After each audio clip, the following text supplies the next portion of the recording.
¿Qué tal, gente? Esta noche vamos a viajar a un lugar donde la privacidad era el mayor de los lujos y el silencio una fantasía. Nos vamos al siglo XV, a los aposentos de la realeza. Y seamos honestos, con la higiene de la época, la dieta y la constante presencia de sirvientes, incluso en tu dormitorio, probablemente no sobrevivirías ni una semana. Es un pensamiento reconfortante mientras te acurrucas en tu cama limpia y con la temperatura controlada. Entonces, antes de acomodarte, dale a me gusta y suscríbete, pero solo si de verdad te gusta lo que hago aquí. Tu apoyo silencioso significa mucho. Y ya que estás en ello, dime en los comentarios desde qué ciudad y a qué hora me estás escuchando. Me gusta imaginar este mapa nocturno que creamos juntos. Ahora apaga las luces. Quizás enciende un ventilador para ese suave ruido de fondo. Y empecemos nuestro viaje de hoy. Estás aquí. Siente el frío que se filtra desde las paredes de piedra. No es un frío desagradable, sino uno profundo, antiguo, que huele a musgo y a siglos de historia.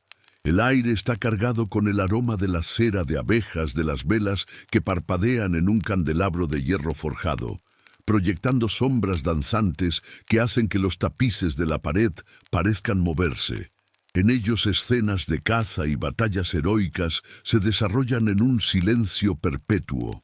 Esa era la única forma de scrolling que un rey o una reina podía hacer antes de dormir. Seguir con la vista los hilos de una historia que ya conocían de memoria. Tu cama es enorme, una fortaleza de madera tallada con dosel y pesadas cortinas de terciopelo que más que para la decoración, sirven para atrapar un poco de tu propio calor corporal y para crear una ilusión de intimidad. Una ilusión, porque sabes que más allá de esa tela, en la antecámara siempre hay alguien. Un par de damas de compañía, un guardia somnoliento, un sirviente esperando una orden. El silencio absoluto es un lujo que ni siquiera la corona puede comprar. La idea de estar verdaderamente a solas es tan extraña como la de volar. Pero incluso en este mundo sin secretos, existen rincones para ellos. Tu mirada se posa en un pequeño cofre de madera oscura, casi negra, junto a la cama. No es grande ni ostentoso como los baúles de viaje. Es personal. Está cerrado con una cerradura de hierro compleja y la llave, esa la llevas tú en una fina cadena bajo tu camisón de lino. Este es tu gabinete secreto, el lugar donde el yo público de la realeza se encuentra con el yo privado del ser humano. Te deslizas fuera de la cama. El suelo de roble es áspero y frío bajo tus pies descalzos. Cada crujido de la madera es un cañón en la quietud de la noche, y te detienes, escuchando. Nada. Solo el viento que silba a través de una rendija mal sellada de la ventana emplomada. Llegas al cofre y con dedos cuidadosos giras la llave. El clic del mecanismo es satisfactorio. Un pequeño sonido de victoria sobre un mundo que siempre está mirando. Dentro, el olor a madera de cedro, usada para proteger de la polilla, se mezcla con un aroma más sutil, casi floral, de alguna bolsita de hierbas secas. Tus dedos rozan primero un objeto de madera. Es suave, pulido hasta alcanzar un brillo satinado por horas y horas de fricción. Es de madera de tejo, un árbol asociado tanto con la muerte como con la eternidad. Sientes su peso en tu mano, su forma simple y funcional. Crear algo así no era tarea fácil. Requería a un artesano paciente, que entendiera la veta de la madera, supiera cómo lijarla con arena fina y luego pulirla con cera de abeja y su propio sudor hasta que no quedara ni una sola astilla. Una sola imperfección podría causar una herida, una infección, y en esta época, una infección era a menudo una sentencia de muerte. ¡Qué romántico! Este es un hecho histórico conocido. Las cortes del siglo XV eran espacios semipúblicos. La noción de un dormitorio como santuario privado apenas comenzaba a gestarse, y aún así, figuras como Margarita de Anjou o Isabel de Castilla debían navegar sus vidas enteras bajo el escrutinio público.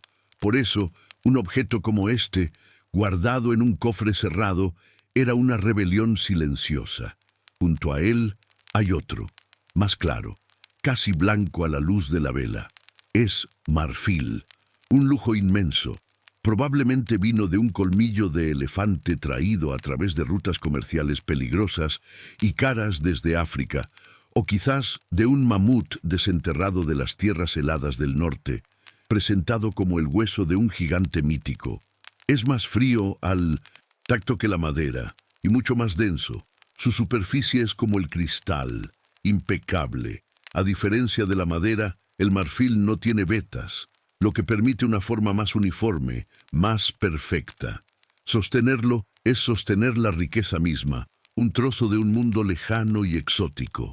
Una curiosidad poco conocida es que los artesanos que trabajaban el marfil a menudo formaban parte de gremios muy especializados y secretos, no muy diferentes a los de los joyeros.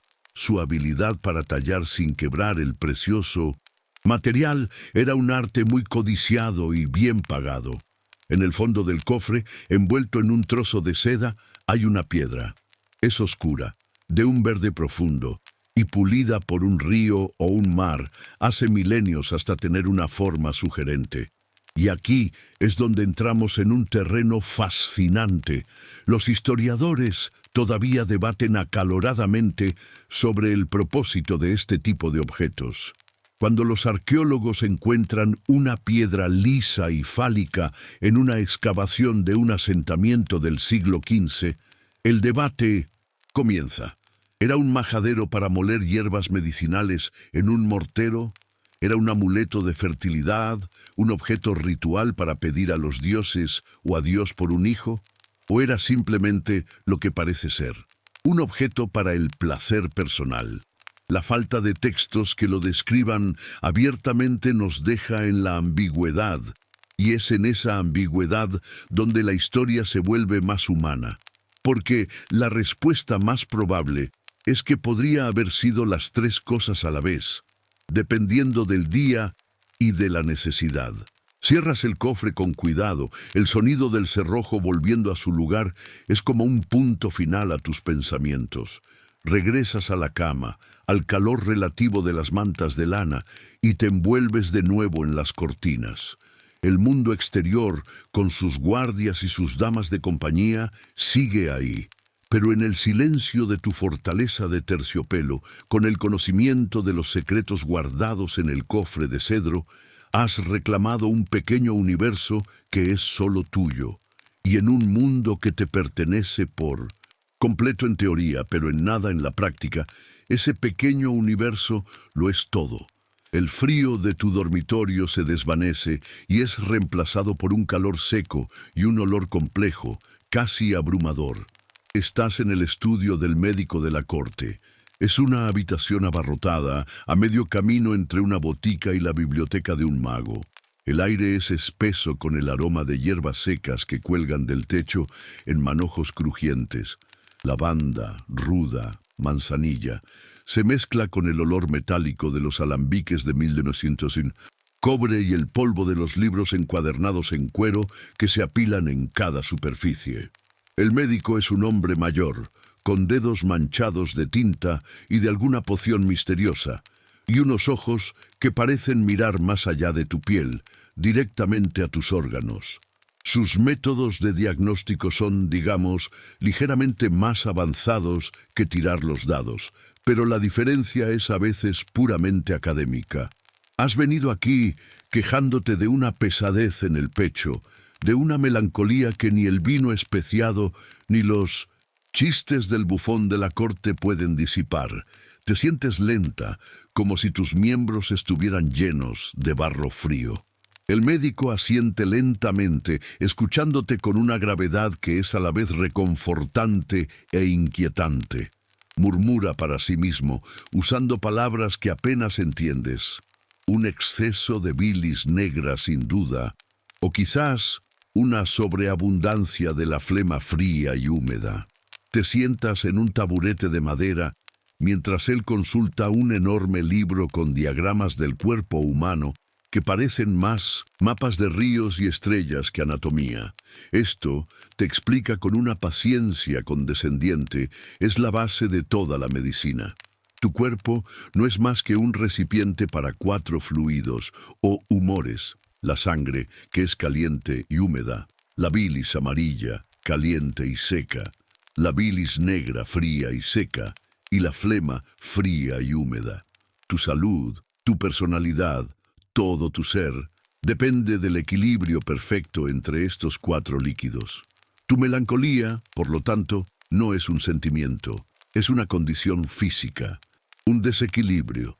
Tienes demasiada bilis negra, el humor de la tierra y el invierno inundando tu sistema. Esta es la medicina aceptada, el pináculo de la ciencia del siglo XV. No hay germen, no hay virus, solo un desequilibrio de tus jugos internos. Y los tratamientos son igual de lógicos dentro de este sistema. Si tienes demasiada sangre, se te aplican sanguijuelas o se te hace un corte para que salga. Si tienes un exceso de calor, se te recetan alimentos fríos. Es un sistema elegante y completamente erróneo, pero es el único que tienes. El médico cierra el libro con un golpe sordo que levanta una nube de polvo. Sin embargo, dice, bajando la voz, como si compartiera un secreto de estado, en una mujer de tu noble cuna y situación, la causa a menudo es más específica. Se inclina hacia adelante y su voz se convierte en un susurro. A veces, el útero, la histera, se vuelve inquieto. Aquí es donde la ciencia se vuelve extraña.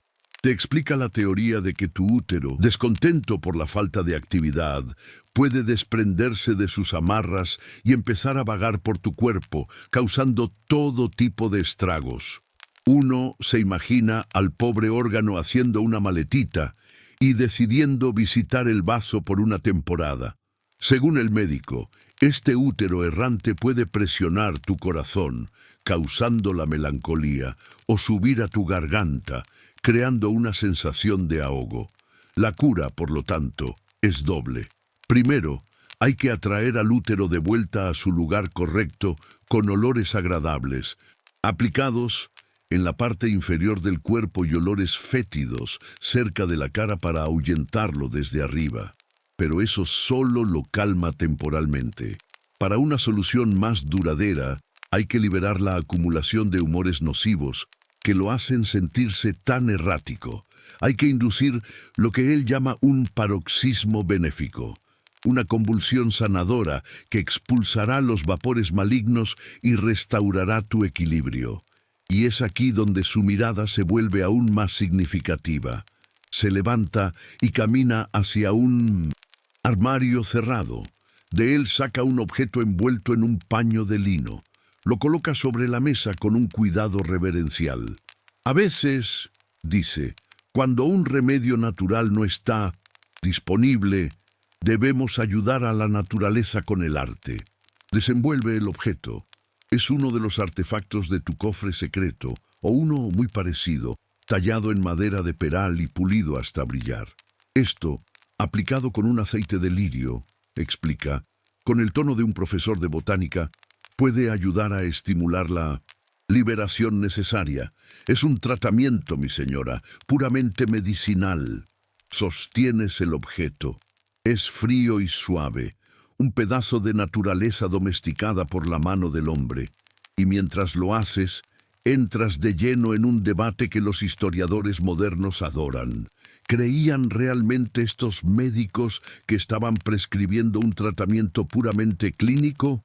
¿O era esta justificación médica una fachada elaborada, un guiño y un codazo tácitos entre el médico y la paciente para permitir algo que la Iglesia y la sociedad prohibían rotundamente? Era una forma de aliviar la culpa, de enmarcar el deseo y el placer como una necesidad terapéutica. La respuesta probablemente se encuentra en un punto intermedio. El médico probablemente creía en su teoría de los humores, pero también era un hombre pragmático que entendía las necesidades humanas que existían fuera de sus textos médicos. Al llamarlo medicina, le daba a la realeza un permiso que los plebeyos no tenían. Te da un pequeño frasco de vidrio con un aceite fragante, una vez a la semana para mantener el equilibrio, instruye. Es mucho más agradable que las sanguijuelas, ¿no crees? Hay un brillo fugaz en sus ojos, una chispa de humanidad compartida en medio de toda la jerga médica. Es un reconocimiento silencioso de que ambos saben que esta medicina trata algo más que la bilis negra. Sales de su estudio con el objeto envuelto de nuevo en su paño y el pequeño frasco de aceite. El pasillo del castillo parece el mismo, pero tú te sientes diferente.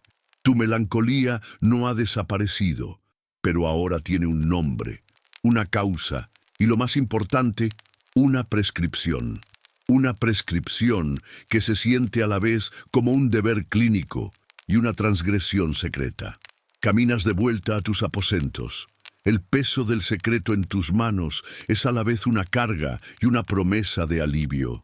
El susurro del médico de la corte resuena en tus oídos. Una autorización para buscar tu propio equilibrio en un mundo desequilibrado. La noche se profundiza. Has dejado atrás los susurros del médico y ahora buscas un tipo diferente de conocimiento, uno más antiguo y quizás más honesto. Estás en la biblioteca privada del castillo, un lujo increíble en una era donde un solo libro podía costar tanto como una granja. El silencio aquí es diferente al de tu dormitorio. Es un silencio lleno de voces no dichas, de historias esperando en las estanterías. La única luz es la de un candelabro sobre la mesa, su llama dorada bailando sobre el lomo de cuero de un libro que has conseguido con gran dificultad y a un costo considerable. Es un manuscrito iluminado, una obra de arte creada en un monasterio hace décadas. Lo abres con la reverencia que se le debe a un tesoro. El olor a pergamino viejo y a tinta de agallas de roble llena el aire. La página principal es una deslumbrante muestra de piedad y habilidad. Una escena de la vida de un santo, pintada con azules hechos de lapislázuli molido de Afganistán y rojos de insectos triturados. El texto, en una caligrafía latina impecable, habla de virtud, sacrificio y la gloria de Dios. Es hermoso, es inspirador y es la historia oficial. Pero tú sabes que la historia oficial rara vez es la historia completa. Tus ojos, como los de tantos lectores a lo largo de los siglos, se desvían del texto sagrado hacia los márgenes. Y es aquí, en el espacio liminal entre lo sagrado y el borde de la página, donde el mundo se vuelve loco. Esto es el reino de la drôlerie, las pequeñas y extrañas ilustraciones que los monjes y escribas dibujaban durante sus largas horas de trabajo. Y es un absoluto caos. En el margen superior ves a un caballero con armadura completa luchando valientemente contra un caracol gigante. En el lateral, un mono vestido de médico le toma el pulso a una cabra. Es extraño, es cómico y subvierte por completo la solemnidad del texto principal. Es como leer un tratado de teología mientras en el faldón de la página se está celebrando una fiesta salvaje a la que no te han invitado. Sigues pasando las páginas, maravillándote con esta creatividad anárquica, y entonces te detienes. En el margen inferior de una página que describe la tentación en el desierto, el artista ha dibujado a una figura, podría ser una monja o una mujer del pueblo que sostiene una flor. Pero la flor está representada con un detalle anatómico inconfundible, con una forma que no deja nada a la imaginación. En otra página, un pequeño demonio juguetón le ofrece a un hombre una cesta llena de objetos que se parecen sospechosamente a los que guardas en tu cofre secreto. Son dibujos pequeños, casi perdidos en la decoración, pero están ahí, indiscutibles. Y te preguntas, ¿Qué pasaba por la mente del monje que dibujó esto? ¿Era un acto de rebelión silenciosa contra la monotonía de su trabajo? ¿Una broma privada? ¿O un reflejo del humor popular y de los objetos cotidianos de un mundo que la historia oficial prefiere ignorar? Los historiadores todavía debaten con ferocidad el propósito de esta marginalia. Algunos sostienen que eran simples rellenos decorativos sin un significado profundo. Otros que eran complejas alegorías morales, advertencias contra el pecado, representadas de forma grotesca. Y un tercer grupo argumenta que son exactamente lo que parecen: una ventana a la mentalidad medieval, desinhibida, terrenal y mucho menos reprimida de lo que imaginamos. Intentar explicarle uno de estos dibujos a un obispo visitante seguramente sería un desafío interesante. Esta es una forma de conocimiento visual y subversiva, pero hay otra. Cierras el pesado manuscrito y coges un libro mucho más modesto. No tiene ilustraciones de pan de oro, solo páginas y páginas de texto apretado, una traducción al vernáculo de los cuentos de un autor italiano. Es el tipo de libro que se lee en voz alta en las largas noches de invierno, para un público selecto que aprecia una buena historia. El tipo de libro que demuestra que los libros de aspecto más piadoso a veces guardan los secretos más sucios. Buscas un cuento que ya conoces, la historia de una esposa joven e ingeniosa casada con un mercader viejo y celoso. La esposa se queja de una enfermedad misteriosa y un monje comprensivo le receta una cura milagrosa. Debe encontrar una raíz de mandrágora de una forma muy particular y aplicársela. El resto del cuento es una farsa de dobles sentidos, de malentendidos deliberados y de la victoria final de la joven, que recupera milagrosamente la salud gracias a la raíz sagrada. El texto nunca es explícito. No usa palabras que harían sonrojar a un confesor. Todo está velado en la alegoría y la metáfora. El objeto nunca es un juguete, es una raíz, una vela bendita, un instrumento musical. Pero todos los que escuchan la historia saben exactamente de qué se está hablando. Es un lenguaje secreto compartido por los iniciados. Estas historias, como las Marginalia, no son manuales de instrucciones, pero hacen algo más importante: normalizan la existencia de estos objetos. Los convierten en parte del paisaje cultural, en un chiste conocido, en un secreto a voces. Crean un mundo donde la existencia de tu cofre secreto no es una aberración, sino una parte no documentada de la vida. Cierras el libro y te quedas en silencio. La luz de las velas parpadeando, te sientes conectada, no solo con el artesano que talló la madera o con el médico que te la recetó, sino también con el monje travieso que dibujó en los márgenes y con el narrador que guiñó un ojo a su audiencia. Todos forman parte de una conspiración silenciosa y humana para reconocer una verdad simple: que la vida, incluso en el rígido y piadoso siglo XV, siempre encuentra una manera de abrirse paso en los márgenes. De la silenciosa biblioteca, tu viaje te lleva a un lugar de vida y aromas, el jardín de la cocinera y la botica del castillo. Aquí, el aire no huele a polvo y pergamino, sino a tierra húmeda, a hojas de menta aplastadas bajo tus zapatos y al perfume dulce y pesado de las rosas de Damasco. Estás en el epicentro del poder blando del castillo. La comida y la medicina, dos caras de la misma moneda en este siglo. Y aquí, los secretos no se escriben, crecen directamente del suelo. Caminas por los senderos ordenados. A tu izquierda, hierbas culinarias, romero, tomillo, salvia.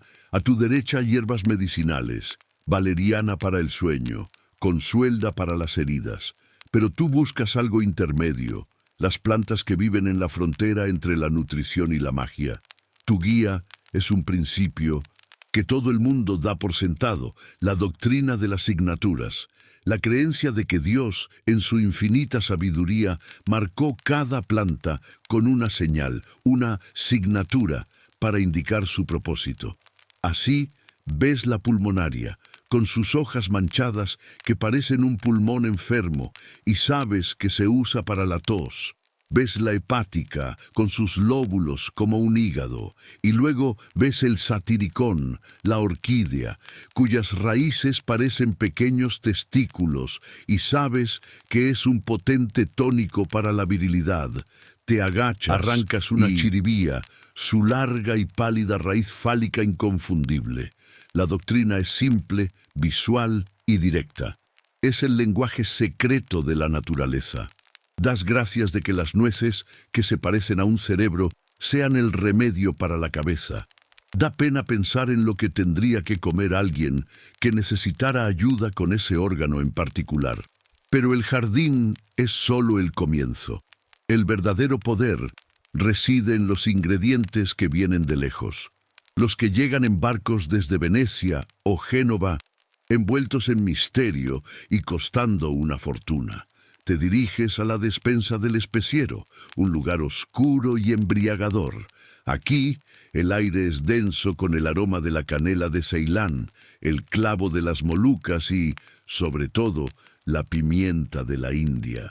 Estas especias no son simples condimentos, son catalizadores. En la medicina humoral se clasifican como calientes y secas. Su propósito es encender el fuego interior, contrarrestar la fría melancolía y estimular la sangre, el humor de la pasión. Muy especiado, no solo es una muestra de riqueza, es una prescripción para el letargo del alma. El especiero, un hombre celoso de sus tesoros, te muestra su última adquisición. Abre un pequeño cofre forrado de plomo y por un instante un aroma increíble llena la habitación. Es complejo, almizclado, salado y extrañamente dulce a la vez. Es ámbar gris. Te cuenta en voz baja que es una sustancia que se encuentra flotando en el mar o en las playas y que proviene de las entrañas de una gran ballena. Es uno de los afrodisíacos más potentes y caros del mundo conocido. Un pequeño trozo rallado en una copa de vino, te asegura, puede despertar el deseo en la estatua más fría. Luego, su mirada se vuelve conspiradora. De un cajón cerrado con llave, saca un diminuto paquete de papel. Cantárida, susurra. La mosca española, polvo hecho de un escarabajo verde iridiscente. Este es el secreto más oscuro y peligroso de la botica. Un afrodisíaco legendario, tan potente como letal. Una pizca de más puede causar una muerte dolorosa. Es la línea peligrosamente fina entre una noche de pasión y una noche de hinchazón terminal y agonía. La mayoría lo teme, pero la nobleza, siempre buscando extremos, a veces lo pide. Lo miras con una mezcla de fascinación y horror, un pequeño montón de polvo verde que representa la forma más desesperada de deseo. Y aquí, mientras contemplas las especias exóticas y los venenos potentes, surge otra pregunta. ¿Funcionan de verdad? Los científicos debaten sobre el equilibrio entre el efecto farmacológico real y el poder del placebo. Sin duda, la creencia era un ingrediente potentísimo. Si un rey pagaba el precio de un caballo de guerra por una onza de ámbar gris y se le decía que era un potente afrodisíaco, es muy probable que sintiera sus efectos, pero quizás haya algo más. Las especias calientes como la pimienta o el jengibre contienen capsaicina y gingerol, compuestos que aumentan ligeramente el ritmo cardíaco y la temperatura corporal. ¿Podría esta sutil reacción fisiológica ser interpretada por una mente del siglo XV como el despertar de la pasión? ¿O es el sabor amargo y nauseabundo de una poción de hierbas lo que te hace buscar desesperadamente una distracción agradable, como el romance? Más tarde esa noche, en tus aposentos, tienes delante una copa de vino caliente especiado, preparado especialmente por el cocinero. Es dulce por la miel, oscuro por el vino tinto y arde ligeramente en la garganta por la canela, el clavo y una pizca de pimienta. Es el antídoto recetado contra la melancolía, una poción para calentar tu humor frío y húmedo. Mientras bebes, sientes el calor extenderse desde tu estómago hacia tus extremidades. El mundo parece un poco más brillante, los colores del tapiz un poco más vivos. ¿Es la magia de las especias? ¿Es el alcohol del vino? ¿O es simplemente el poder de la intención, el ritual de tomar algo preparado para un propósito secreto y prohibido? Cierras los ojos y decides que no importa. La frontera entre la comida, la medicina y la magia se ha disuelto por completo, dejándote en un estado de cálida anticipación. Un equilibrio restaurado no por un médico, sino por los secretos susurrados del jardín y las rutas comerciales. El mundo es más grande de lo que los mapas del castillo sugieren.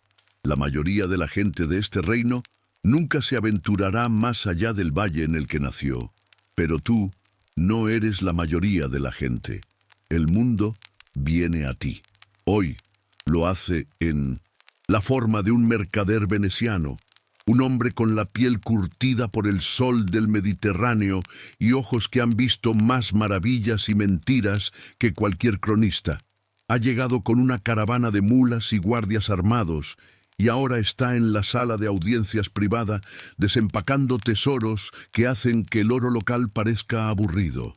El aire se llena de olores extraños, el aroma seco y limpio del sándalo, el perfume penetrante del alcanfor, la fragancia floral de las sedas que han viajado miles de kilómetros en cofres de madera exótica. El mercader, un maestro del espectáculo, desvela sus mercancías una por una. Un rollo de seda de damasco de un color azul tan profundo que parece contener la noche misma, con patrones de dragones y fénix que parecen retorcerse a la luz de las antorchas. Un juego de cuencos de porcelana, tan finos y blancos que casi puedes ver la luz a través de ellos. Cada objeto es una historia, y el mercader la cuenta con adiciones dramáticas sobre desiertos, piratas y genios. Probablemente la mitad es mentira, pero una mentira excelente. Conseguir que te dé una respuesta directa sobre el origen de algo es imposible. Solo obtienes más misterio y, por supuesto, un precio más alto. Has visto sedas y especias antes, pero entonces saca un objeto envuelto en terciopelo negro. Lo coloca sobre la mesa con un cuidado que supera todo lo anterior. Lo desenvuelve. No es una joya brillante como un diamante o un rubí. Es una piedra de un verde pálido, lechoso, tallada y pulida hasta alcanzar una perfección sobrenatural. Tiene la forma de un hongo estilizado, liso y curvo, y su superficie parece suave, casi húmeda, aunque está perfectamente seca. Es jade. El mercader te invita a tocarlo. Cuando tus dedos rozan la piedra, te sorprende. No está fría como el mármol o el marfil, tiene una temperatura extraña, una frescura que parece absorber el calor de tu piel de una manera casi viva. Es pesado, sustancial. El mercader te explica, con su voz melosa, que en las lejanas tierras de Catay, de donde supuestamente proviene, esta piedra es más valiosa que el oro. No por su belleza, sino por su ki, su energía vital. Te cuenta que se cree que protege contra el mal, que promueve la sabiduría y que, si se mantiene cerca del cuerpo, equilibra las energías internas, asegurando la salud y la longevidad. Y, añade con un guiño, una particular vitalidad. Esta es una curiosidad fascinante. En Europa, las gemas se valoran por su brillo, su dureza y su color. Símbolos de riqueza. Pero este concepto de una piedra con una energía intrínseca, con propiedades casi espirituales, es completamente ajeno. Sostienes el objeto de jade, sintiendo su peso y su extraña temperatura, y entiendes que estás sosteniendo no solo una piedra, sino toda una filosofía que no puedes comprender del todo. Pero el mercader aún no ha terminado. Sabe que su cliente es una persona de gustos refinados y curiosos. De otra caja, saca una serie de láminas pintadas, unidas por un cordón de seda. No es un libro europeo. El papel es diferente y el arte es de un estilo que nunca has visto, probablemente persa o indio. Las figuras son esbeltas y elegantes, con ojos almendrados y gestos fluidos. Y las escenas no son de santos ni de batallas, son escenas de amor. Hombres y mujeres en jardines paradisíacos, reclinados en cojines, mirándose con una intensidad y una ternura que rara vez se ve en el arte rígido y formal de tu tierra. En algunas, sus cuerpos están entrelazados en posturas que son a la vez acrobáticas y artísticas. No hay vergüenza en estas imágenes, no hay pecado, solo una celebración de la unión y el placer. Son hermosas, hipnóticas y profundamente desconcertantes. Uno se pregunta qué tan práctico sería intentar algunas de esas posturas. Probablemente se necesitaría un manual de instrucciones en un idioma que nadie aquí puede leer. Y aquí te encuentras en medio de un debate histórico sin saberlo. Los académicos discuten si estas obras de arte y la literatura erótica oriental que a veces las acompañaba influyeron directamente en las prácticas de la élite europea. ¿Llegaron estas imágenes como meras curiosidades exóticas, admiradas por su belleza y extrañeza? ¿O alguien como tú ahora las miró y entendió un mensaje más profundo, un mensaje que sugería que el acto del amor podría ser no solo un deber dinástico o una concesión pecaminosa, sino un arte refinado, una fuente de placer mutuo y conexión espiritual? La evidencia es escasa, pero mientras miras esas figuras entrelazadas, sientes que una puerta se abre en tu mente. Decides comprar el objeto de jade. El precio es astronómico, pero es más que una piedra. Es un talismán de otro mundo. Esa noche, en tus aposentos, lo sostienes de nuevo. Es frío, suave y silencioso. No te ofrece respuestas fáciles, solo su presencia enigmática. Es un tesoro de la ruta de la seda, un fragmento de un imperio lejano. Representa una nueva idea, un susurro que ha viajado miles de kilómetros para decirte que tus secretos, tus deseos y tus curiosidades no son únicos, y que en otros lugares del mundo no son secretos en absoluto, sino una forma de arte. La noche es un vasto océano de silencio, y tu cama es una isla solitaria en medio de él. El día ha terminado.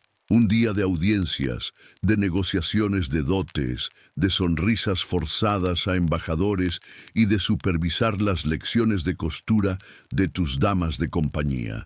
Te han quitado el pesado brocado del vestido de corte, el tocado que te pellizcaba la sien, y ahora estás en la sencillez de un camisón de seda. El rey, tu esposo, no está aquí. Quizás esté en el salón del consejo discutiendo sobre la guerra, o en los establos admirando a su nuevo halcón, o en otra ala del castillo donde la risa de una dama de honor es un poco más sonora de lo debido. Su ausencia es un hecho tan constante como el tapiz en la pared. Su ronquido, cuando duerme aquí, es tan fuerte que podría ser considerado un riesgo para la seguridad del Estado. Tu matrimonio es un tratado escrito en carne y hueso. Eres una pieza en un tablero de ajedrez dinástico, traída de tu tierra natal para forjar una alianza, asegurar una frontera y, sobre todo, producir un heredero varón. Los poetas de la corte escriben versos sobre tu belleza y virtud, pero tú sabes que tu valor se mide en la fertilidad de tu vientre y en el peso del oro de tu dote. Es una verdad fría y dura, la base sobre la que se construye tu vida. Y es una vida profundamente solitaria. En esta soledad, en este vacío dejado por el deber y la política, buscas consuelo, no en la oración, aunque cumples con tus deberes religiosos con una piedad impecable, no en el vino, porque una reina no puede permitirse perder el control, Lo buscas en el secreto. Tu cofre de madera de cedro, el único dominio que es verdaderamente tuyo. Lo abres. Los objetos que contiene ya no son solo curiosidades o prescripciones médicas, son tus confidentes, son el consuelo secreto de la reina. Tu mano pasa por encima del objeto de marfil, del de madera pulida, del exótico jade. Cada uno es un recuerdo de una noche como esta, una pequeña victoria contra la nada. Te fijas en un objeto que no habías considerado antes de la misma manera. Es un pesario de vidrio liso, de un color azul pálido, que te recetó el médico hace meses. Un pesario, una palabra tan clínica y neutra. Se suponía que debías introducirlo, a veces empapado en una infusión de hierbas, para anclar tu útero errante y calmar tus nervios. Una curiosidad poco conocida es cómo estos dispositivos médicos se encontraban en la frontera exacta entre el tratamiento y el placer. El médico te lo dio con instrucciones serias sobre la salud y el equilibrio, pero en sus ojos viste la misma comprensión tácita que la primera vez. Era un permiso, una solución a un problema que ambos sabían que no era puramente uterino. Si el útero realmente pudiera vagar, el tuyo ya habría hecho las maletas y se habría mudado a un convento en el sur de Francia. Y aquí, sosteniendo este objeto de vidrio frío, te enfrentas a una pregunta que los historiadores se hacen constantemente. ¿Este acto secreto es un símbolo de tu opresión o de tu autonomía? ¿Es un sustituto patético de la intimidad humana, un recordatorio de tu soledad y del fracaso de tu matrimonio político? ¿O es algo más? Podría ser un acto radical de autoafirmación. En un mundo donde tu cuerpo no te pertenece, donde es propiedad del Estado, de la dinastía, de tu marido, en este acto lo reclamas. Aquí, en la penumbra de tus aposentos, esta elección es tuya. La sensación es tuya. El descubrimiento es tuyo. Nadie te lo ordena. No hay ningún heredero que concebir, ninguna alianza que cimentar. Es un acto despojado de todo propósito político o social. Es quizás el único acto verdaderamente egoísta que se te permite.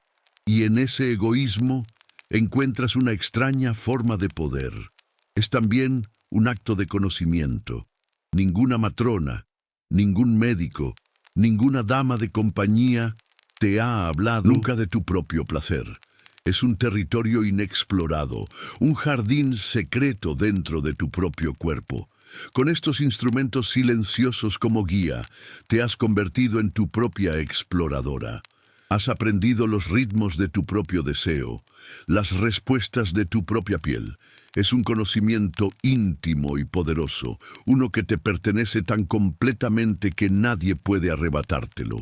Colocas el objeto de nuevo en su nido de seda. La soledad no ha desaparecido. El enorme y frío castillo sigue ahí fuera, con sus intrigas y sus deberes, pero algo dentro de ti se ha asentado. Has encontrado un ancla, no para tu útero, sino para tu yo. Has pasado de ser simplemente la reina, un símbolo, a ser una mujer que se conoce a sí misma en el silencio de la noche. Y ese consuelo, esa pequeña y silenciosa rebelión, te permite enfrentar otro amanecer en tu jaula dorada. El foco de nuestra historia cambia. Por un momento dejas de ser la reina en su solitaria cama y te conviertes en él, el rey. Y descubres que la corona es más pesada de lo que parece, y que el poder absoluto viene con una ansiedad igualmente absoluta. No estás en un trono, sino en tus aposentos privados, preparándote para la noche. El doblete de terciopelo te aprieta el pecho, y cuando te miras en un espejo de plata pulida, no ves a un hombre, ves a una dinastía, y esa dinastía ahora mismo descansa precariamente sobre tus hombros. Tu principal deber no es gobernar, ni ganar guerras, ni impartir justicia. Tu principal deber es biológico. Debes producir un heredero varón, y luego otro, para asegurar la línea, y quizás un tercero. por si acaso. Sin ellos, tu reino es débil, una presa para los lobos, tanto dentro de tu propia corte como más allá de tus fronteras. La historia reciente, con sus sangrientas guerras de primos por tronos vacíos, es un recordatorio constante y brutal de lo que sucede cuando un rey falla en su tarea más fundamental. El destino de miles de almas depende de algo que para tu frustración, a veces, parece tener voluntad propia. Tu médico entra, pero no para hablar de la gota o de los asuntos de Estado. Viene a hablar del gran asunto. La reina sigue sin concebir. Los meses pasan. En los pasillos del castillo los susurros crecen como la mala hierba. ¿Está el rey sano? ¿Es vigoroso? Cada plato sin comer de la reina, cada día de su ciclo menstrual, es observado y comentado. El ojo público está de la forma más incómoda en tu dormitorio. El médico te ofrece un brebaje. Es una copa de vino oscurecido con hierbas molidas, con un olor amargo que te revuelve el estómago. Te dice que contiene raíz de satiricón, jengibre y otras sustancias calientes para avivar tu fuego interno. Te lo bebes de un trago, aguantando una arcada. Si puedes sobrevivir a esta poción, engendrar un heredero debería ser pan comido. Pero la medicina no termina ahí. Con la solemnidad de quien revela una reliquia sagrada, el médico saca un pequeño objeto de una bolsa de cuero. Es un anillo, no para un dedo, sino uno más grueso, hecho de cuero endurecido y con una pequeña hebilla de plata. Te explica su función en términos mecánicos, casi agrícolas. Es para ayudar a la consumación del deber, para asegurar que la semilla vital se entregue con la máxima eficacia, para prevenir el retroceso de los espíritus vitales. Es una pieza de ingeniería desesperada, un intento de imponer orden y control sobre el acto más impredecible. Y mientras lo sostienes, sientes una oleada de fría ansiedad. Eres el hombre más poderoso del reino, pero estás recurriendo a pociones asquerosas y a artilugios de cuero para cumplir con tu deber más básico. Es humillante. Y es aquí donde tu ansiedad personal se cruza con la política, en un nudo que los historiadores del futuro intentarán desentrañar. Se celebran juicios de impotencia para anular matrimonios. Un rumor de que un rey no puede cumplir con sus deberes maritales es un arma política más potente que un ejército. Podría inspirar a un rival a reclamar el trono o a un rey extranjero a romper una alianza. Así que te preguntas, ¿es tu ansiedad real o es una actuación? Bebes la poción y aceptas el anillo no solo con la esperanza de que funcionen, sino también para que tu médico pueda susurrar en los pasillos que el rey está tomando medidas, es más vigoroso que nunca. Tu virilidad no es un asunto privado, es propaganda. Es un acto de Estado realizado en la intimidad. Y te preguntas si el consejo privado querrá un informe escrito por la mañana. El médico se retira, dejándote con el sabor amargo de la poción en la boca y el frío anillo de cuero en la mano. Te diriges hacia los aposentos de la reina. No caminas como un amante, sino como un funcionario que se dirige a una tarea crucial y estresante. El peso de tu reino no está en la corona que dejaste sobre la cómoda, sino en la presión silenciosa que sientes mientras cruzas el pasillo. La historia se escribe en los campos de batalla. Sí, pero el futuro de tu dinastía, la paz de tu reino, podría decidirse en la siguiente hora, en el silencio tenso de la alcoba real. La tensión de la noche se ha disipado con la luz del día. Ahora es la calma de la tarde, un momento de quietud donde el castillo parece contener la respiración. Estás en tus aposentos y el mundo se ha reducido a la rutina, al ritmo suave de lo cotidiano. No hay reyes ansiosos ni reinas solitarias, solo tú, observando. Estás sentada ante un tocador de roble, cepillándote el pelo lentamente. El cepillo es un objeto hermoso, con el dorso de plata repujada y un mango largo y liso de marfil. Es pesado, sólido, un lujo cotidiano. Mientras pasas el cepillo por tu cabello, te detienes. Tu percepción ha cambiado. El conocimiento que has adquirido, los secretos que guardas, han afilado tus sentidos. Miras el mango del cepillo de una forma nueva, notas su longitud, su grosor, la forma en que la punta está redondeada y pulida hasta alcanzar una suavidad perfecta. Lo giras en tu mano, su peso, su forma, te das cuenta de que en esencia no es diferente de los objetos medicinales que guardas bajo llave en tu cofre. La revelación es tan simple como impactante. El secreto no está solo en el cofre, está en todas partes, escondido a plena vista. De repente, la habitación entera se transforma ante tus ojos. Tu mirada, ahora educada en el arte de ver lo oculto, empieza a hacer un inventario. Se posa en tu enorme cama con dosel.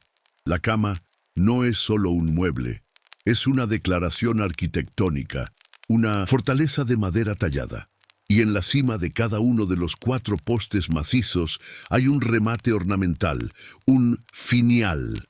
Son grandes, del tamaño de una manzana, una señal de la riqueza del propietario. La base está intrincadamente tallada con hojas de acanto, pero la parte superior es una esfera de madera de nogal, pulida por años de limpieza hasta obtener un brillo profundo y suave. Están ahí, literalmente formando parte de la geografía de la cama. Te levantas y te acercas. Tocas uno de los remates. Es firme, fresco al tacto, y la esfera encaja en la palma de tu mano como si hubiera sido hecha para ello. La idea es a la vez ingeniosa y ligeramente escandalosa. ¿El artesano que construyó esta cama hace 50 años lo sabía? ¿Fue un guiño silencioso, una característica de diseño deliberada para el conocedor, o simplemente una coincidencia de la moda y la forma?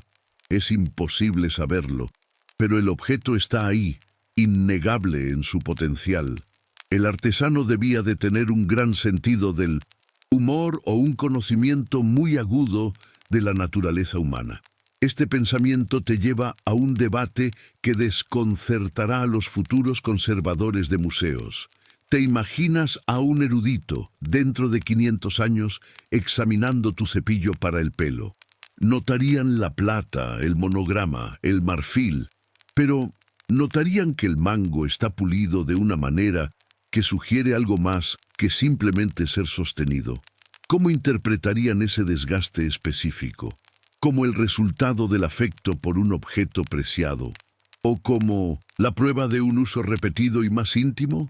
Estás, en este mismo momento, creando un rompecabezas histórico. Tu inventario mental continúa. El mango de un pesado espejo de mano de bronce. El majadero de mármol liso de un mortero que descansa en una estantería, supuestamente para moler pigmentos para tus acuarelas. El pomo redondo y liso de la empuñadura de una daga ornamental que cuelga en la pared. Un regalo de un dignatario extranjero. La habitación ha dejado de ser una colección de objetos de lujo. Se ha convertido en un arsenal de posibilidades. La palabra multiusos parece de repente una subestimación cómica. Terminas tu inspección con una nueva comprensión del mundo que te rodea. El reino de los artefactos secretos y el reino de los objetos cotidianos no son 2 mundos separados, son el mismo, y la única diferencia es la imaginación, la necesidad y el secreto. Es un pensamiento extrañamente reconfortante. Demuestra que la inventiva humana, especialmente cuando se enfrenta a la prohibición y al aburrimiento, es ilimitada. La naturaleza humana, como el agua, siempre encuentra una grieta por la que filtrarse. Te sientas de nuevo frente a tu espejo, pero ahora ves la habitación de manera diferente. Nunca volverás a mirar los muebles de la misma forma. El sol de la tarde se desvanece, tiñendo las vidrieras de la capilla de tonos sangrientos y púrpuras. Estás arrodillada en el reclinatorio privado de la familia real, el frío de la piedra subiendo a través de tus rodillas. El aire es denso y huele a siglos de incienso, a cera de velas y a la santidad imponente del silencio. En tus manos sostienes un pesado rosario de cuentas de azabache, pero tu mente no está en los misterios sagrados. Está en los secretos profanos que guardas en tu cofre, en los actos de consuelo solitario que son, a los ojos de Dios y de su iglesia, pecados mortales. Esta noche es noche de confesión. La iglesia es la columna vertebral de tu mundo. Dicta el calendario, corona a los reyes y, lo más importante, es la única guardiana de tu alma inmortal. Desde que un concilio de hombres santos decidió hace un par de siglos que la confesión anual era obligatoria, la Iglesia ha tenido una llave maestra no solo para las puertas del cielo, sino también para las de tu dormitorio. El sacerdote, tu confesor, es el intermediario entre tu vida secreta y tu salvación eterna. Una posición bastante poderosa para un hombre que por lo demás lleva una vida sencilla. Imaginas a tu confesor en su estudio, consultando su propio libro secreto, un penitencial. Estos manuales, curiosidades poco conocidas de la historia eclesiástica, eran guías para los sacerdotes, catálogos de la depravación humana. Listaban todos los pecados imaginables con una especificidad que hoy nos parecería sorprendente y asignaban a cada uno su penitencia correspondiente. Y sí, incluían secciones sobre los pecados de la carne, mencionando explícitamente el uso de instrumentos o máquinas para provocar el placer, tanto por parte de hombres como de mujeres. Leer esa lista, te imaginas con una sonrisa irónica, podría ser casi una fuente de inspiración, una guía de lo que no hacer, que es tan creativa que se convierte en un menú de posibilidades.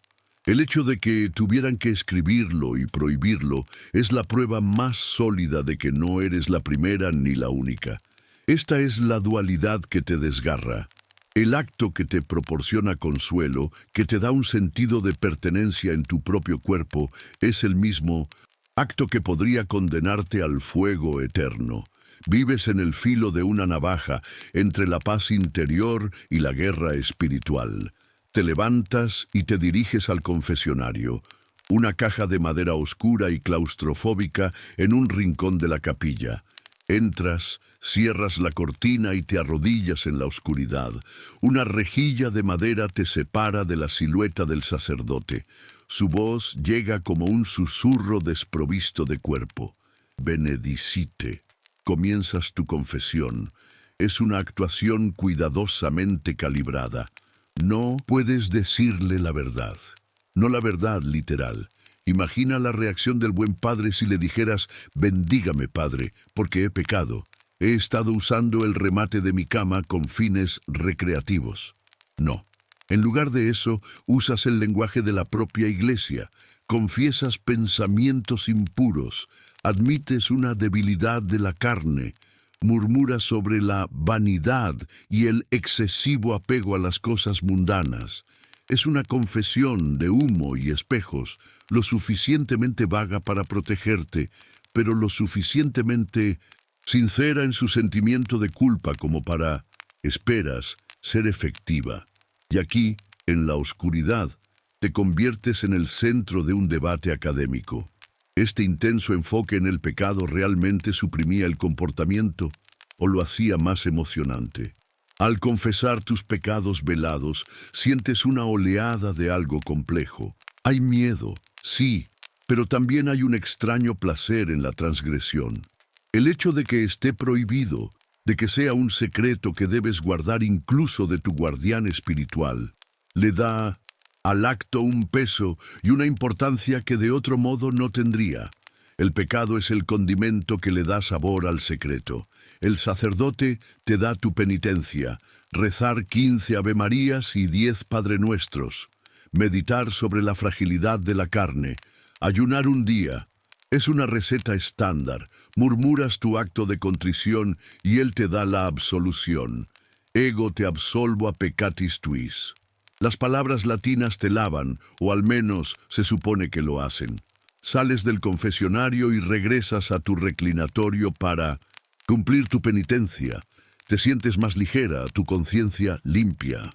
Pero el ciclo está completo. Has pecado, has sentido la emoción de la transgresión, has confesado, has sido absuelta. Ahora estás libre para empezar de nuevo. La Iglesia, en su intento de controlar y erradicar tu comportamiento secreto, se ha convertido sin quererlo en una parte indispensable del ritual. Ha añadido el drama del pecado y la redención a lo que de otro modo sería un simple acto de autoafirmación. Al salir de la capilla hacia la noche que cae, te sientes perdonada, pero también extrañamente empoderada. Tu secreto ahora tiene la bendición de una absolución, listo para ser disfrutado de nuevo hasta tu próxima visita a la oscuridad del confesionario. Dejemos por un momento los objetos que puedes ver y tocar, los que están en tu cofre o escondidos a plena vista, y hablemos de un fantasma, un misterio envuelto en una palabra, Godemiché. Es una palabra que no encontrarás en los inventarios reales ni en los textos médicos. Aparece en los lugares más inesperados y menos fiables, en los poemas satíricos, en las farsas groseras y en las crónicas escandalosas de la Francia del siglo XV. Es un objeto definido por la controversia, una leyenda de la alcoba. La palabra en sí es un enigma. Los etimólogos, esos divertidos historiadores del lenguaje, se pelean por su origen. Una teoría, probablemente demasiado romántica para ser cierta, sugiere que viene del latín gaude mihi, que se traduce como alégrame, dame placer, una petición poética a un amante silencioso. Otra teoría más terrenal y cínica la vincula a una blasfemia inglesa, God damn me, Dios me condene. Quizás algo que gritó un usuario sorprendido o frustrado. Dependiendo de la calidad del producto y de la habilidad del usuario, ambas frases podrían ser bastante precisas. Pero la verdadera fascinación del Godemiché no está en su nombre, sino en el material del que a veces se decía que estaba hecho: cuero. El vidrio de Venecia o la madera pulida son fáciles de imaginar. Pero cuero, piensa en ello. ¿Cómo se fabricaría un objeto así? No es algo que se pueda tallar o soplar. Requeriría un artesano muy específico, probablemente un guantero, un talabartero o un encuadernador. Imagina el proceso. Se seleccionaría el cuero más fino y suave, tal vez de cabra o de ciervo. Se cortaría con pericia y se cosería desde dentro con hilo encerado, con una costura tan fina que sería casi invisible.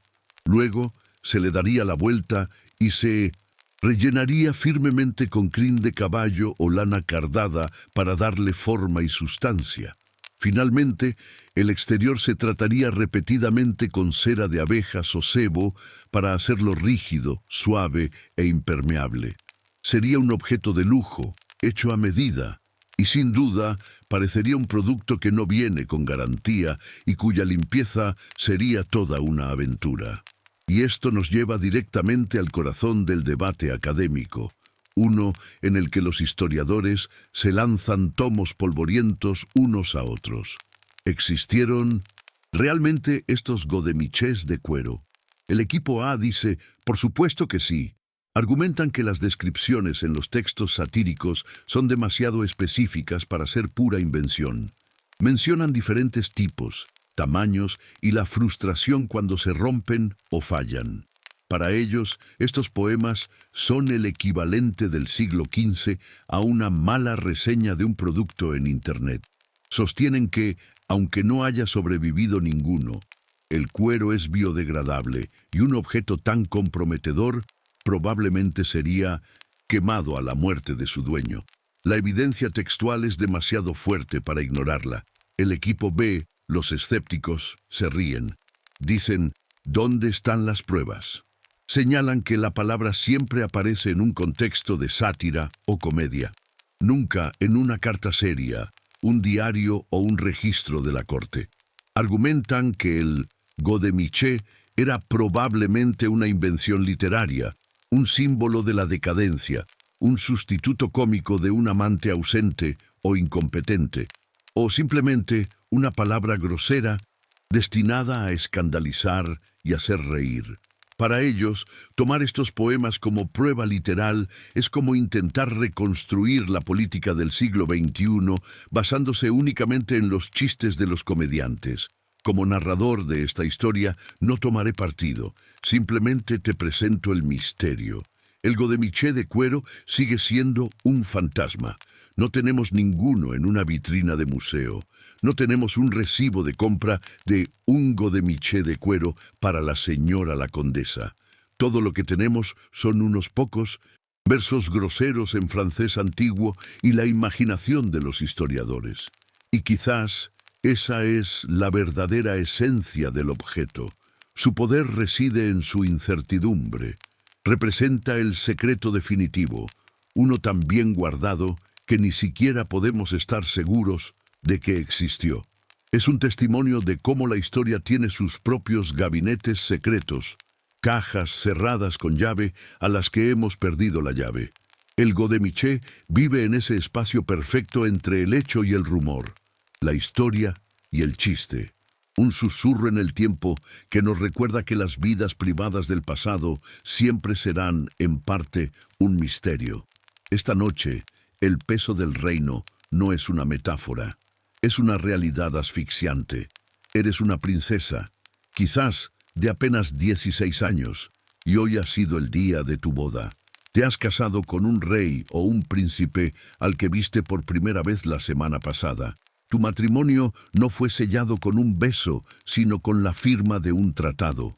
Y esta noche ese tratado debe ser ratificado, no con cera y un sello, sino en la cama monumental que te espera al final de la sala. No hay presión, claro, solo la paz entre dos naciones y el futuro de una dinastía dependiendo de lo que suceda en la próxima hora. La ceremonia en la iglesia fue un borrón de incienso, latín y el brillo del oro. Ahora viene el ritual final, la ceremonia de la cama. Eres conducida a la alcoba nupcial por un séquito de las damas y los señores de más alto rango de esta nueva corte extranjera. Sus rostros son una mezcla de curiosidad lasciva y solemne de ver.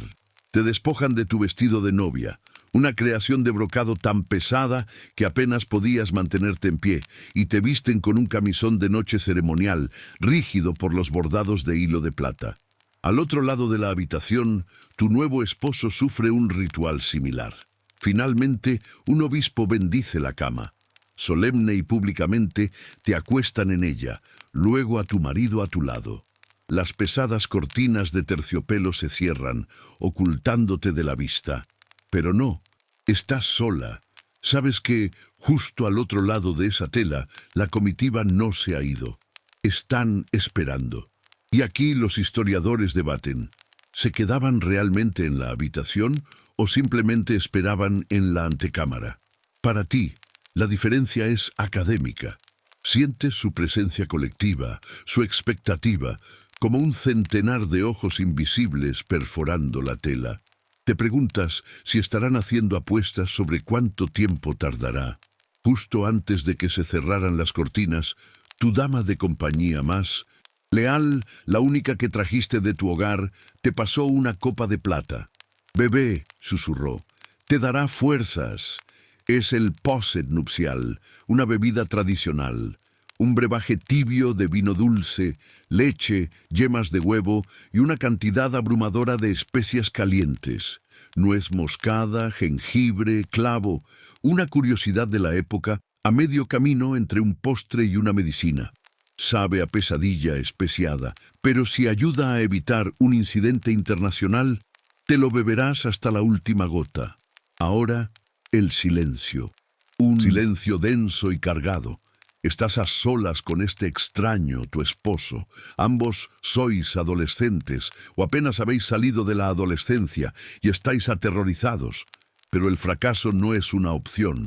Un matrimonio no consumado puede ser anulado. Un tratado puede romperse. La humillación sería insoportable. En este momento de máxima presión, la necesidad se impone al pudor. ¿Recuerdas el otro regalo de tu dama de compañía, pasado discretamente de su mano a la tuya?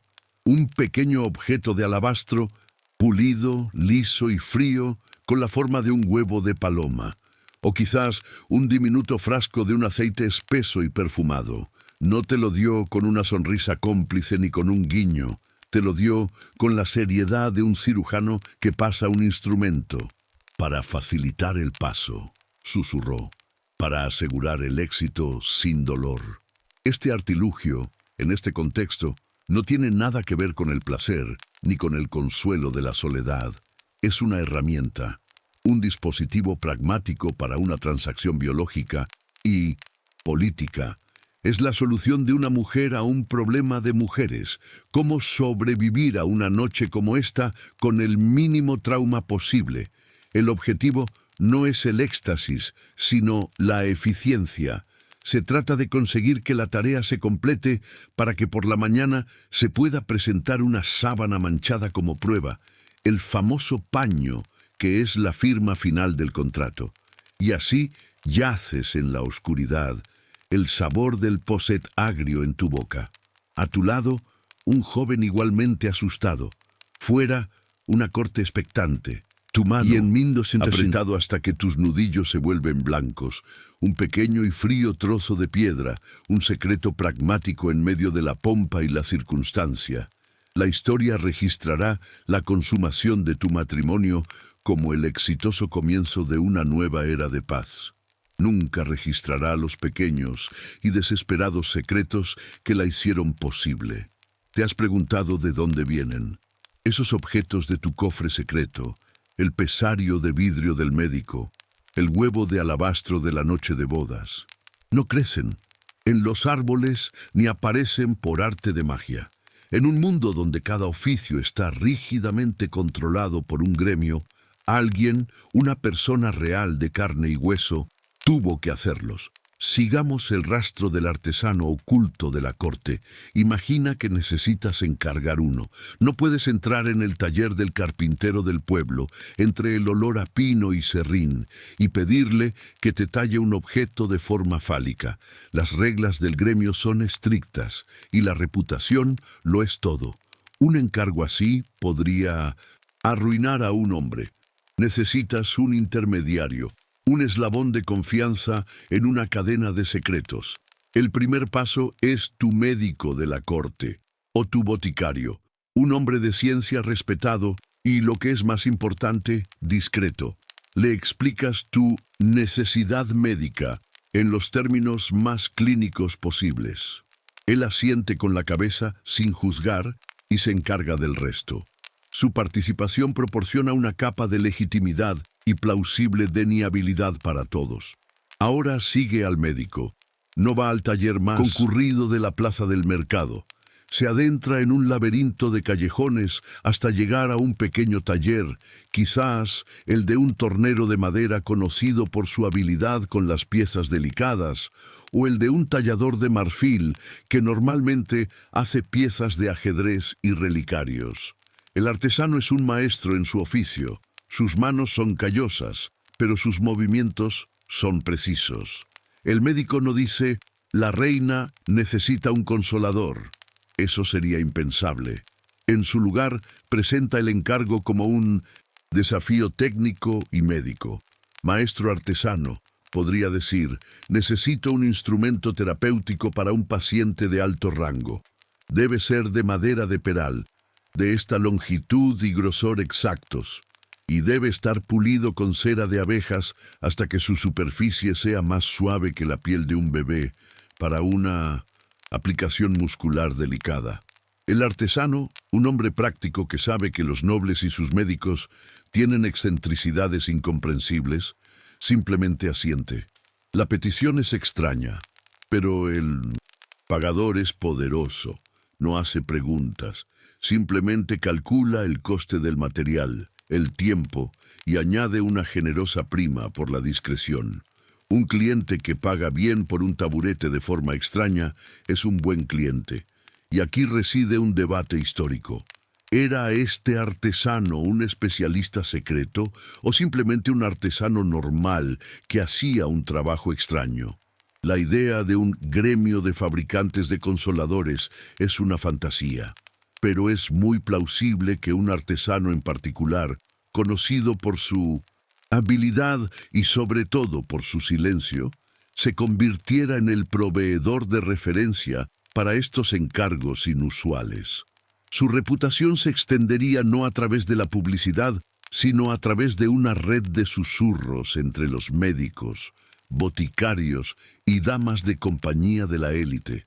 La escena cambia. Es de noche. El taller está cerrado. Los aprendices se han ido a casa. A la luz de una única vela, el artesano trabaja en el encargo secreto. El torno de madera zumba suavemente. Las virutas caen al suelo. Trabaja con la misma concentración y dedicación que si estuviera tallando un crucifijo o un juguete para su nieto. Para él es un problema de forma, textura y equilibrio. Es un testimonio de su habilidad. El propósito final del objeto no es asunto suyo, siempre y cuando la pieza sea perfecta y la paga sea buena. Unos días después, el objeto terminado, envuelto en un paño limpio, se entrega al médico. Las monedas de plata cambian de manos sin decir una palabra. El médico, a su vez, se lo entrega a la dama de compañía de confianza, quien finalmente lo coloca en tus manos. La cadena de suministro del secreto está completa, cada eslabón protegido por el silencio y el dinero. Reflexiona por un momento sobre esta figura. El artesano anónimo. Sus manos dieron forma a los deseos más íntimos de los poderosos. Su habilidad proporcionó consuelo a reinas solitarias y ayudó a consumar alianzas que cambiaron la historia. Sin embargo, su nombre está completamente perdido. Es un fantasma en los registros del gremio, una sombra en la historia de la corte. Es el héroe anónimo de esta historia, el creador silencioso cuyo legado no está en los museos ni en los libros de historia, sino en el alivio secreto y el poder silencioso que sus creaciones proporcionaron en la oscuridad de la alcoba real. Al principio, la necesidad es simple: un trozo de madera pulida, un objeto funcional nacido de la soledad o de la prescripción de un médico. Pero tú no vives en un mundo simple, vives en una corte real, un lugar donde la funcionalidad siempre va vestida de lujo. En tu mundo, una cuchara no es solo una cuchara, es una declaración de plata repujada. Una silla no es solo un asiento, es un trono en miniatura. Todo es un símbolo de estatus.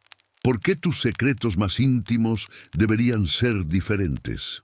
Estás en tus aposentos más privados, no en el dormitorio, sino en una pequeña cámara acorazada donde guardas tus joyas y tesoros personales.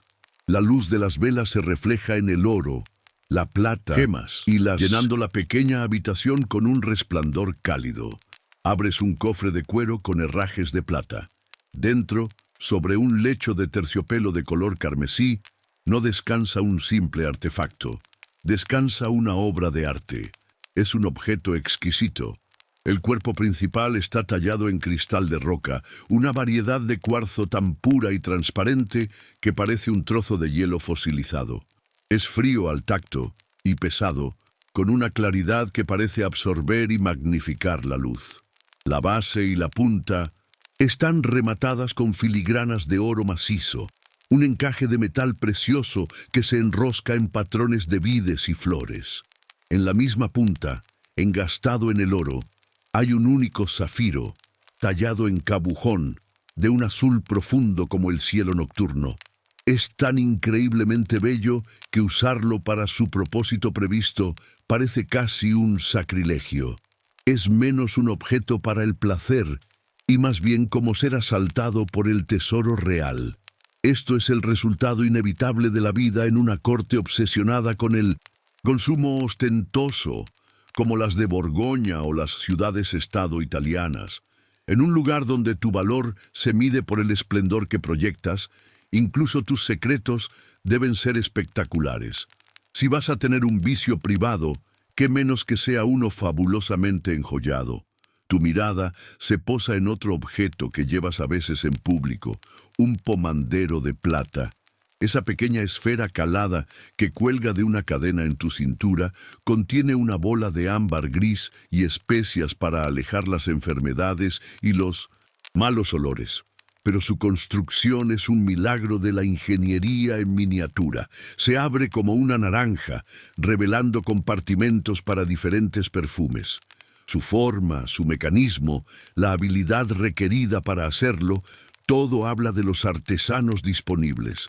El mismo orfebre que hizo tu pomandero público, el que trabaja en las joyas de la corona, es el tipo de artista que podría crear la obra maestra secreta que ahora tienes en tus manos.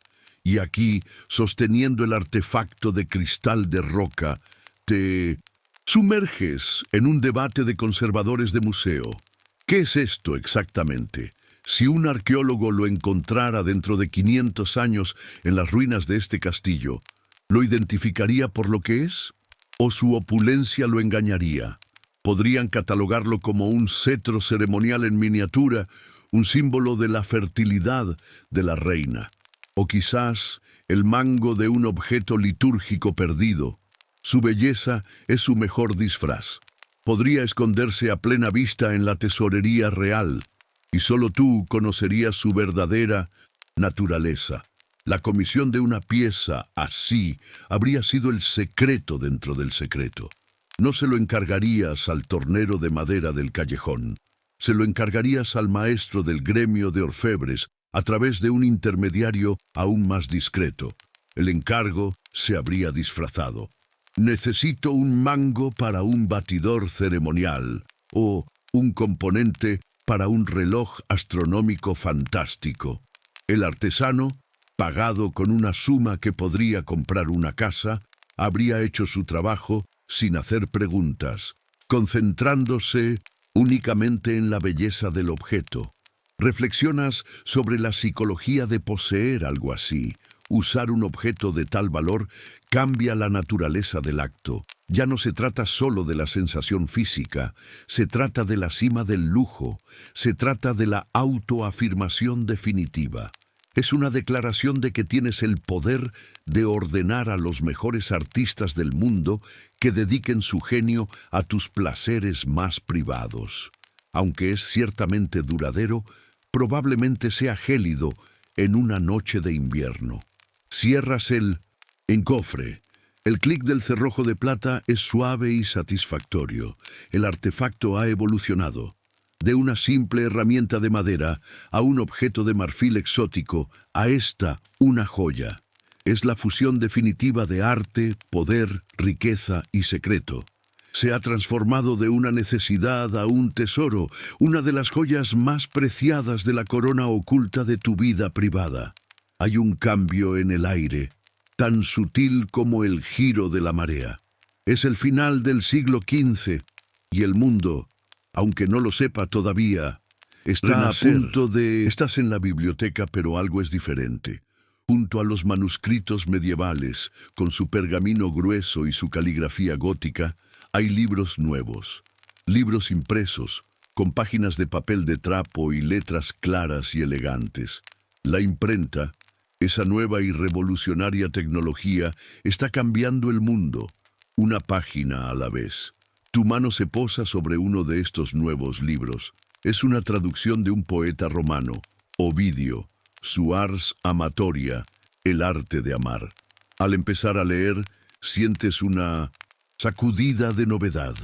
Esto no tiene nada que ver con los cuentos de caballería o las alegorías piadosas.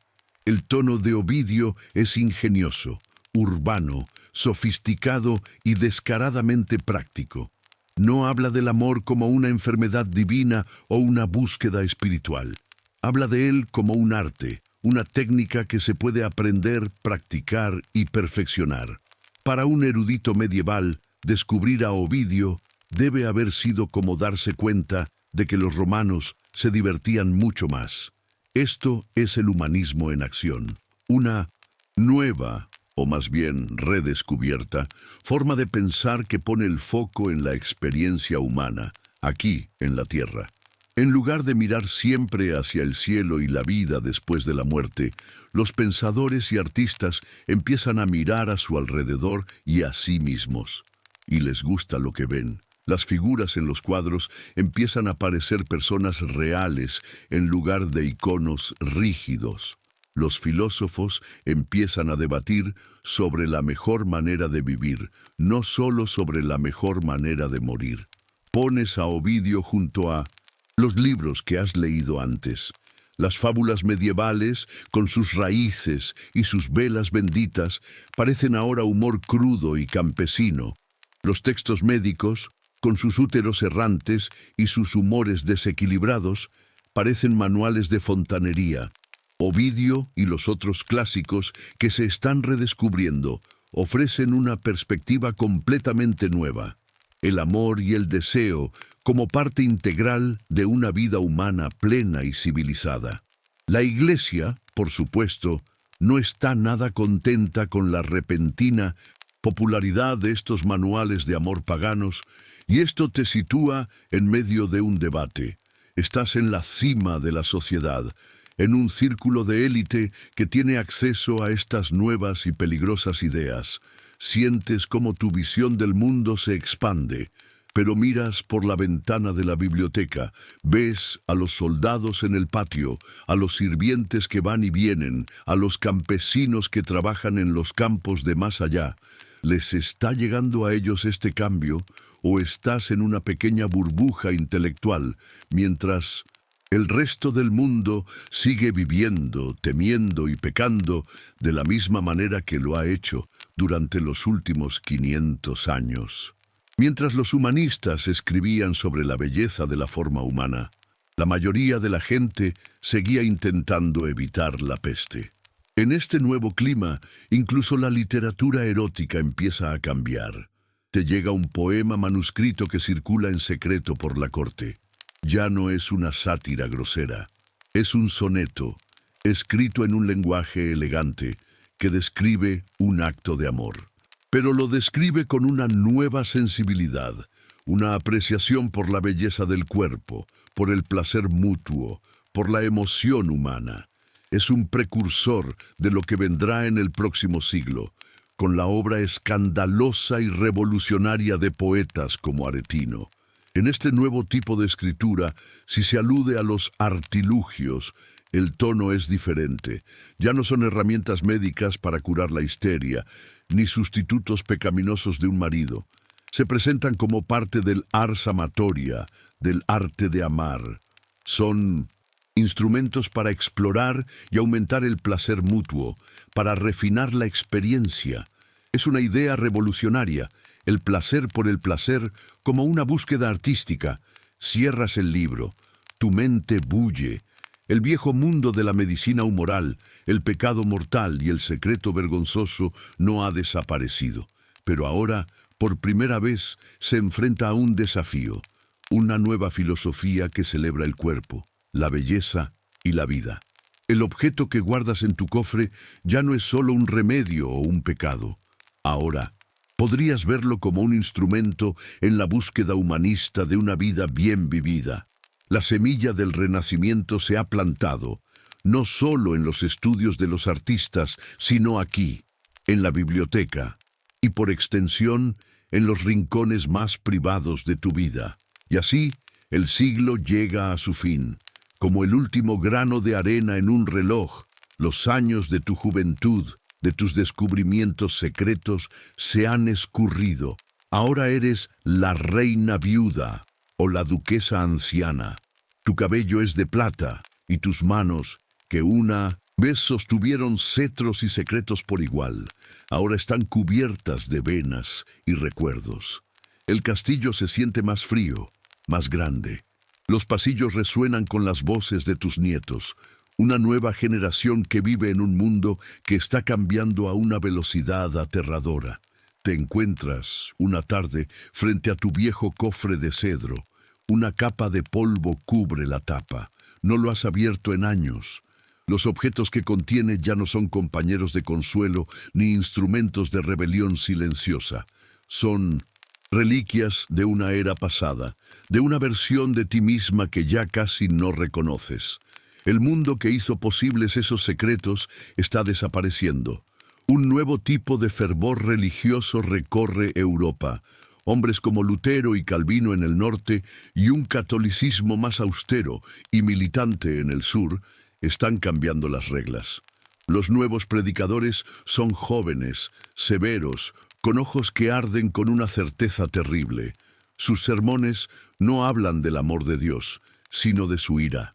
El pecado ya no es algo que se negocia en la intimidad del confesionario con una penitencia razonable. Es una mancha corruptora que requiere una purga constante y temerosa. Los nuevos sacerdotes son, decididamente, menos divertidos que los de antes. Llegan noticias de bibliotecas purificadas, una curiosidad aterradora de esta nueva era.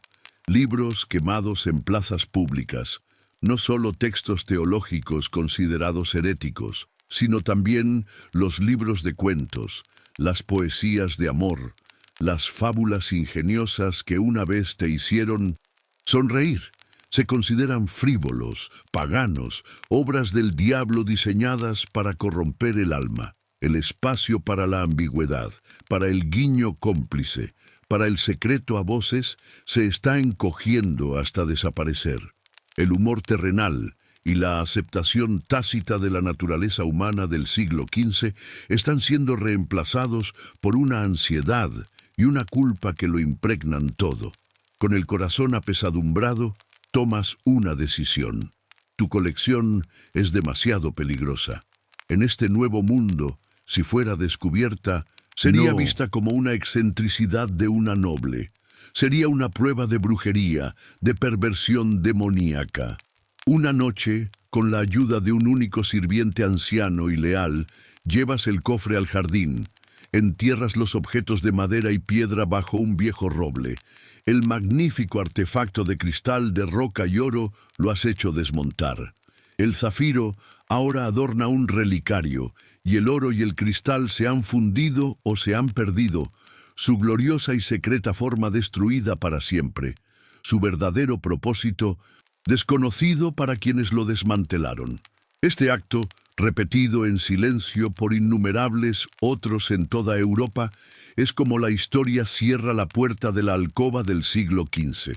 La perspectiva se aleja. Observas cómo los siglos giran. El XVII, con sus guerras de religión y su propia mezcla de puritanismo y libertinaje. El XVIII, la era de la razón, que a menudo era extrañamente irracional sobre el cuerpo.